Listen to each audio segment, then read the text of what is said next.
What up, cadre? Coming to you from the Pacific, somewhere between Ensenada and San Diego. Hopefully you can hear okay. It's early. I mean, it's just after 7, but it's a sea day. I mean, nobody's getting up and going anywhere. I'm obviously out on our veranda, just the ocean over here, but it's kind of enclosed on the top and the side, so my voice, I realize, is kind of reverberating a little bit, so I don't want to be too loud, wake up the neighbors. But I thought I've done a shave from the bathroom on the cruise line, but never the veranda. We'll see how this goes. I've just got a bottle of water to use here, and moving around a little bit. We'll see if we can do a straight shave with this.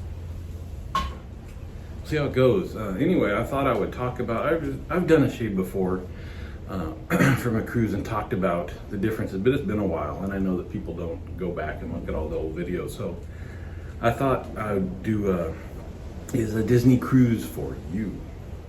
And maybe a lot of people haven't cruised at all, so they wouldn't know the difference. I'm just seeing what the noises are. There's some banging and stuff. You can see it's kind of a cloudy day. I like it, beautiful. I think it's low 60s outside right now. It's perfect for me. But if you're not aware, and this is funny because, excuse me, it's early in the morning. The camera is close enough to me, it's blurry, but I can look past and see my reflection in the door that's a little farther away. Excuse me, there we go. So that's all I have to shave with. But a Disney cruise itself tends to be about twice the price or more for specialty cruises like Europe and Alaska. They can be more than double. Then a cruise by the biggies. So it's not really, you can't really compare. Just like there's some other, like Silver Seas is more expensive, things like that. But it's like, is that price difference worth it? And I'll just answer that first right now. Obviously, for what we're doing, it is. But it depends, because if you are able to take a bunch of cruises a year, and it means you take one of these or 2 or 3 other cruises, well, then that's a tougher choice. And that's not our situation. Even if this costs a fraction of what it is, just because of scheduling and kids at home and stuff like that, we wouldn't be out cruising the world right now. But certainly, I think once the kids are out of the house and maybe done with college, and we can start taking advantage of sales and things like that, we'd probably explore some other lines. And we've also sailed Royal Caribbean and Norwegian. Man, sorry. So I'll get the easy one out of the way. Let's see how good this rinsing off is going to be with kids.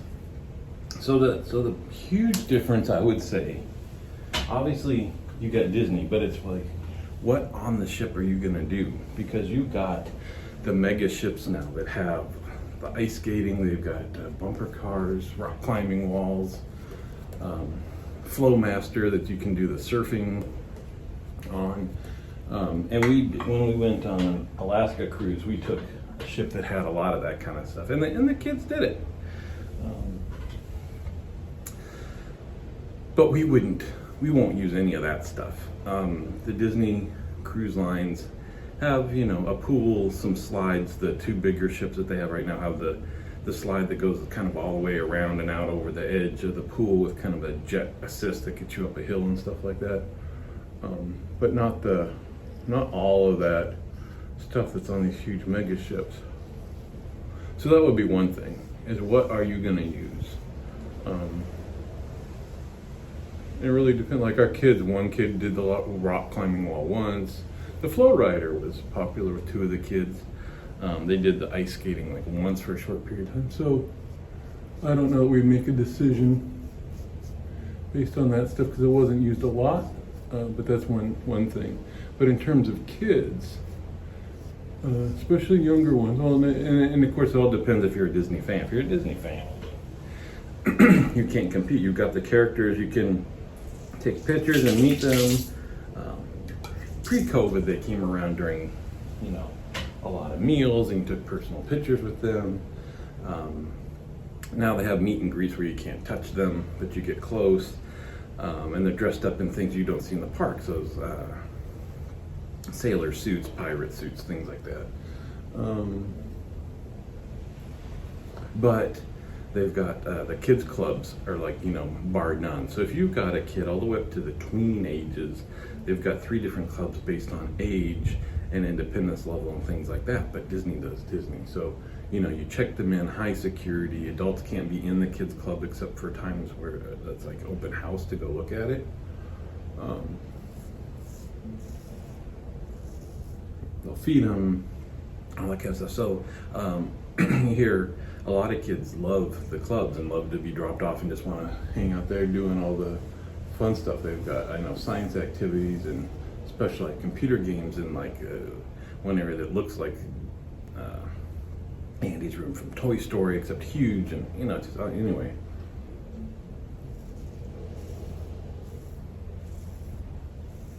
So if you have kids that enjoy or would enjoy a kids club, well, then you can't compete with Disney.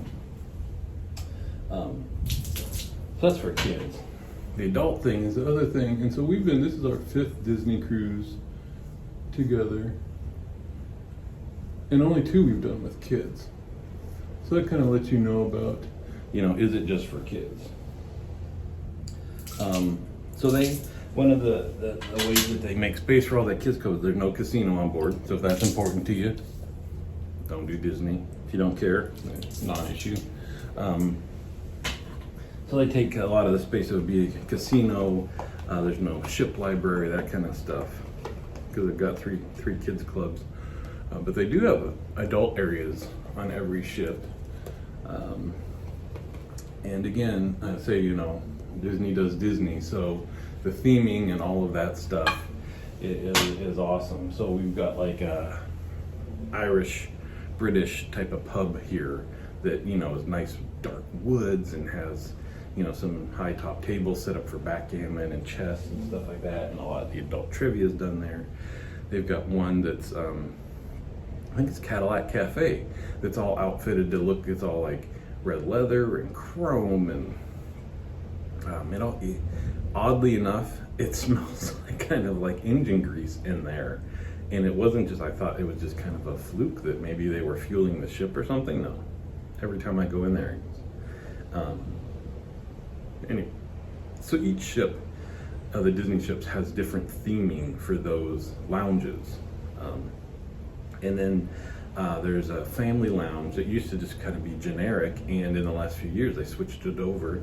And because this ship, also the restaurants have different theming. So this one has Tiana's Palace from the movie Princess and Her Frogs, that's set in Louisiana, Bayou stuff. So they redid the lounge on the way to that restaurant to Louisiana themes and jazz and things like that. So it's got like street lamps that kind of flicker and a streetcar that has tables in it, and just really cool. And then like the drinks are all themed that way. They've got Louisiana rums that they use in the special cocktails. Anyway, so in terms of adult areas,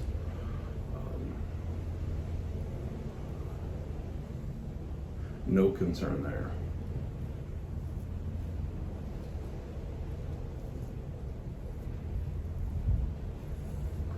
So then it's like, what are you getting for all that extra money? Well, the first huge answer is service. And I think people that do Disney on a regular basis, well, that's the first thing they talk about is the services bar none. And cleanliness, I will tell you, we pulled up to other ports where you're across from one of the other major ships. And you can see, not terrible, but a little rust coming from fitting, stuff like that. Never on a Disney ship. They are, every time we stop, they're hosing the thing off with fresh water, and you got people over the sides repainting things, and they keep it pristine. Does that affect your experience? Depends who you are, all right? So like us shavers and stuff like that, so I'm using the Feather SS with a Feather Pro Guard blade in it. A lot of us have that new Essence razor that costs multiples of these, but it's the same blade touching your face. Is it worth it? To me, it's a much more enjoyable experience. So I'd say the same thing. Walking up to a ship, by now I would have posted a picture of the ship that we're on. You can see it's not just a big white floating hotel as a lot of the other ships are. Does the color and design make any difference? To me, to us, if that's enjoyable, you walk up to it and you get a smile on your face. When you start leaving port, the ship horns start playing little phrases from Disney songs. So overall, it's all part of the experience, right? To add to that, they have 3 main restaurants here. Food quality wise, I would agree with a lot of YouTube cruise folks that kind of say main dining room food is main dining room food.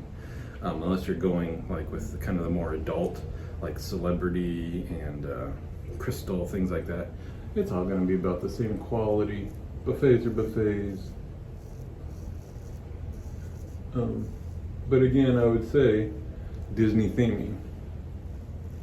Each of the ships has 3 main restaurants. You get assigned to which one you're going to that night, unless you choose to go to one of the separate adults only upcharge restaurants.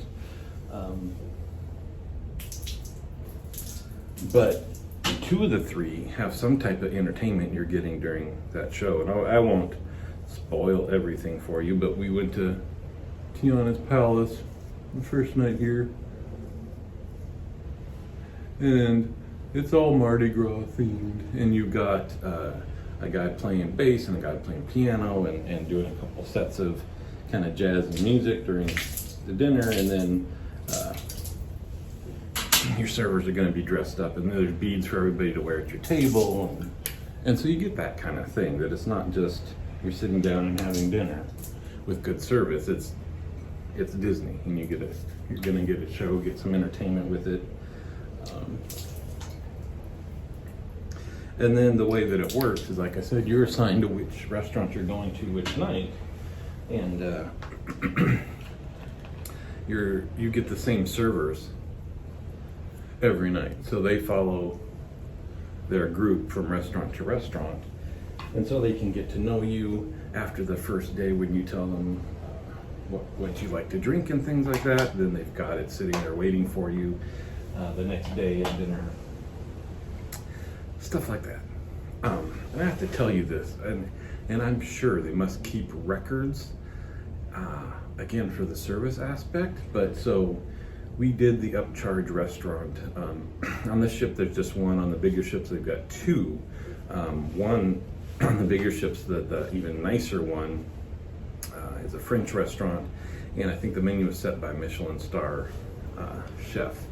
So again, you get what you pay for. But we walked up, checked in.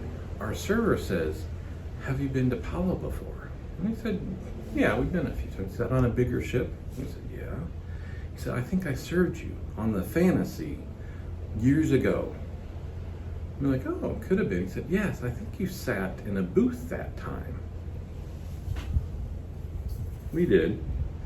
Now, I have a hard time believing this guy remembered us from like 4 years ago, 5 years ago, having brunch and serving us. If he did, amazing. Even if he didn't, if it's that they keep records and they could see that we ate at this restaurant and he was our server and little details, so they kind of come off as, of course we remember you, Mr. Sprecher, and all that stuff. whatever. It was pretty amazing. So did the outline. I bring a little bit of the No Name lemon toner.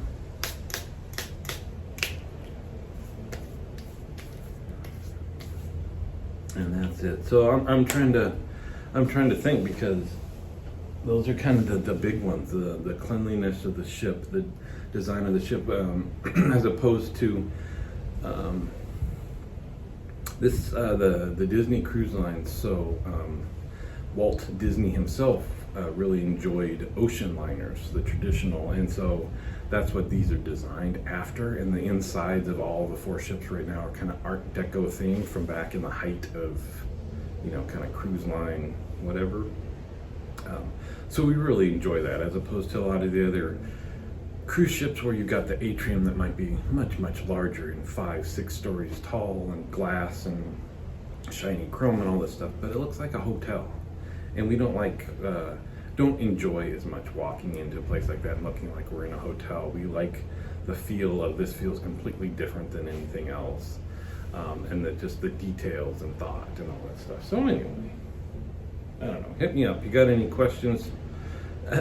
Throw them in the comments, send them to me, Cadre, join the Cadre, put them in the chat, or not the chat, but the forums. We got a Zoom call. This is Saturday. I won't be able to upload this till we're just at sea all day today, so I might upload this while we're at the airport waiting for our ride back home tomorrow, Sunday. But there's a Zoom call Sunday evening that I hope to get on. I don't know. If anybody have any questions, I'll be around. See you on the forums. Oh, I'm back. I went to breakfast and I thought, oh, I forgot to tell them about this and this and this and this. So I just had a few more things. So one, I'm going to talk about theming. Almost every Disney cruise has Pirate Night, which is super cool because it starts with just, the music they play in the hallways and things like that. Switches to kind of pirate theme for the day. In your cabin the night before when you come to bed, they have like a little, they call it Pirates on the Caribbean, because most of the cruises are on the Caribbean. You get a little bandana that you can wear for the day, pirate bandana. And then all the servers are dressed up, with, I don't know, what do you call them, kind of belt, like pirate looking belts and swords and the bandanas and this and that. And like people get way into it. Some families come with the whole get up and the big pirate hats and all this stuff. And then the evening of Pirate Night culminates in fireworks, which I believe now Disney is the only ship that does fireworks. Used to be the only ship. Some other one started it. I think it only lasted a year or two, and then they got rid of it. So if I can, you'll be watching right now video of fireworks. So we just saw from our veranda. We didn't go upstairs. Big crowds there. They'll put on a show though, but we could hear the music that they were playing with the fireworks and just watch them off the veranda. So that was pretty cool. Something family-wise, if you're traveling more than just the two of you, that's really cool about Disney ships is they have what's called a split bathroom. So one room has the toilet and a sink, and the other room right next to it has the shower and a sink. So multiple people can get ready at the same time, which if you've got a family, regardless of ages and things, super helpful. Disney's also one that makes it easy to sleep 5. Not all of their rooms do, but many do comfortably. So that's a factor for us with 3 kids. To do that on most other cruise lines is either uber expensive. You're talking like suites and things like that to be able to sleep 5, or 2 rooms. And then what was the other thing I wanted to mention? We were just looking at what to do today. Oh yeah, the movies. The entertainment, I guess, is what I was going to talk about. Because like I said, we've seen the entertainment on some of the other ships, the Royal Caribbean ships with that water show in the back. I'm super interested to see that. That looks pretty cool. But my understanding, what we kind of saw in the main theater for other ships is just kind of review shows, like song and dance, right? Maybe 60s themed and whatever themed. Disney does Disney. So you get like Aladdin or Frozen or what have you. Again, if you hate Disney, you won't like that. But if you do, like the first show we watched, there was like pyrotechnics and stuff like that. I'm thinking, on a cruise ship, they're shooting off, sparks and all this stuff. And I mean, it's pretty cool. And then they've got just a movie theater as well, plus the big screen outside. So when movies are released on land, they're released on the ship.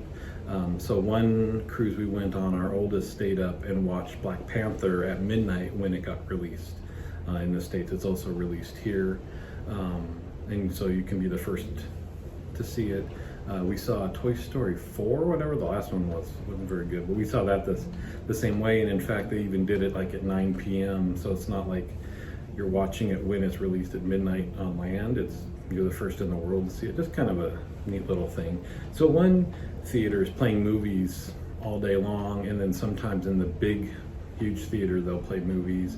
And then also they call it funnel vision on the big screen outside. They'll be playing movies. So if you're into that kind of thing, that's pretty cool. So yeah, I think that's I want to talk about bathrooms, theming, fireworks, entertainment, plus all the other stuff that you're used to, live musicians around the ship, stuff like that, characters. There you go. All right, see you on the floor.